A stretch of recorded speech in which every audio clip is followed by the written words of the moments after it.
முதன்முறை ஒரு கட்சி தலைவனை எங்கள் வீட்டு பிள்ளையாய் பார்க்க வைத்தாய். ஒரு கட்சி பாடலை இங்கு ரிங்டோனாய் மாற்றிவிட்டாய். வெள்ளை காக்கி வண்ணத்தை அடையாளமாய் பார்க்க வைத்தாய். முதியவர்கள் பேசும் களம் அரசியல் என்பதை மாற்றி இளவட்ட கூட்டத்தினர் பேசும் களமாக்கி விட்டாய். ஓட்டு போட விருப்பமில்லா கூட்டத்தை போட முடியவில்லையே என வருந்த வைத்தாய். கடல் கடந்து பல்லாயிரம் ஓட்டுகளை அள்ளி எடுத்து வர செய்து விட்டாய். வாழ்வில் முதலாய் திங்கள் கிழமைக்காய் காத்திருக்க வைத்து விட்டாய். வயது மட்டுமே தடை இல்லை என்றால் எத்துணை சின்னஞ்சிறு கைகள் இணைந்திருக்கும் உன்னோடு.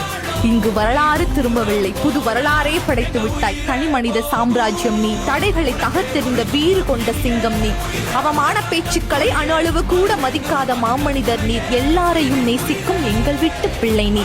எல்லாவற்றையும் எங்களுக்காய் இழந்த உனக்கு இன்று முதலமைச்சர் இருக்கையே அளிக்கிறோம். புது மாற்றம் உருவாகும் என்று உங்களை மட்டுமே நம்பி முதலமைச்சர் சி. ஜோசப் விஜய் அவர்களுக்கு எங்களுடைய மனமார்ந்த வாழ்த்துக்கள்.